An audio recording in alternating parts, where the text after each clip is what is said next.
Toujours lui partout. En brûlant ou glacé, son image sans cesse ébranle ma pensée. Il verse à mon esprit le souffle créateur. Je tremble, et dans ma bouche abondent les paroles.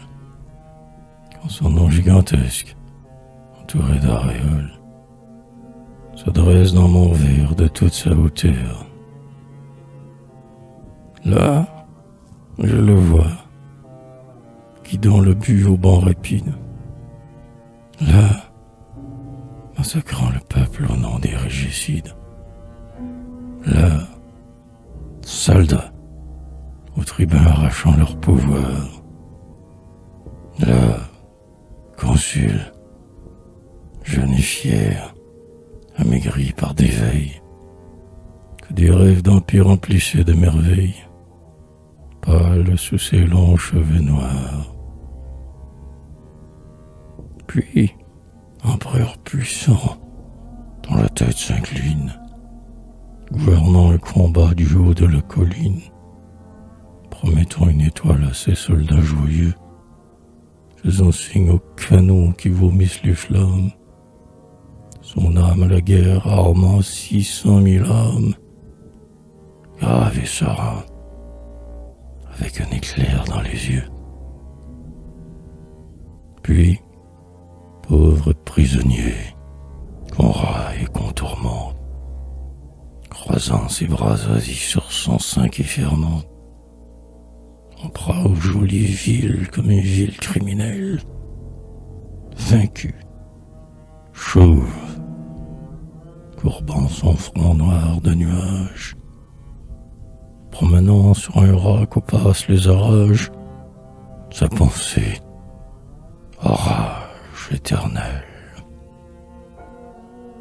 Qu'il est grand, là surtout, quand, puissance brisée, des portes que les ongles misérables risés, au sacre du malheur il retrempe ses droits, tient au bruit de ses pas du monde en haleine, et, mourant de l'exil, gêné dans Sainte-Hélène, manque d'air dans la cage où l'exposent les rois. Qu'il est grand cet héros, prêt à voir Dieu même, son œil qui s'éteint une larme suprême. Il évoque à sa mort sa vieille armée en deuil, se plaint à ses guerriers d'expirer solitaires, et, prenant pour linceul son manteau militaire, du lit de campasse au cercueil.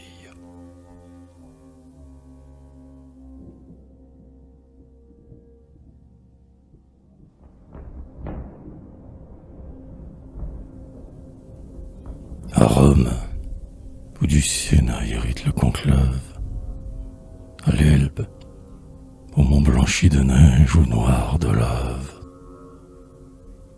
au menaçant Kremlin, à l'Alhambra à Rion, il est partout.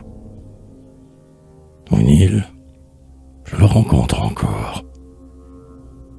L'Égypte resplendit des feux de son aurore. Son astre impérial se lève à l'Orient. Vainqueur, enthousiaste, éclatant de prestige, prodige, il est dans la terre des prodiges. Du vieux cheikh vénéral émir jeune et prudent, le peuple redoutait ses armes inouïes. Sublime, il apparut aux tribus éblouies, comme un Mahomet d'Occident. Urfiri a déjà réclamé son histoire. La tente de l'Arabe est pleine de sa gloire. Tout bédouin libre était son hardi compagnon. Des petits enfants, l'œil tourné vers nos rivages, sur les tambours français règlent leur pas sauvage. Les ardents chevaux unissent à son nom. Parfois il vient, porté sur l'ouragan humide, prenant pour piédestal la grande pyramide, contemplait les déserts, sablonneux océans. Là, son ombre, éveillant le sépulcre sonore, comme par la bataille, il ressuscite encore des 40 siècles géants. Il dit, debout, soudain chaque siècle se lève, ceux-ci portant le sceptre et ceux-là saints du glaive, satrape, pharaon, mage, peuple glacé, immobile, poudreux, muet, sa voix les compte. Tous semblent, adorant son front qui les surmonte, faire ce roi des temps une cour du passé. Ainsi tout, sous les pas de l'homme ineffaçable, tout devient monument. Il passe sur le sable, mais qu'importe qu'assure de ses flots soit couvert, que l'aquilon sans cesse s'y fatigue son aile. Son pied colossal laisse une trace éternelle sur le front mouvant du désert.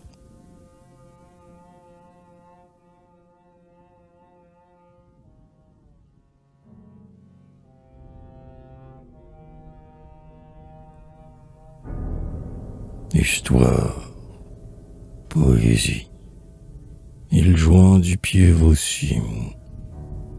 Éperdu, je n'ai pu dans ces mondes sublimes remuer rien de grand sans toucher à son eau.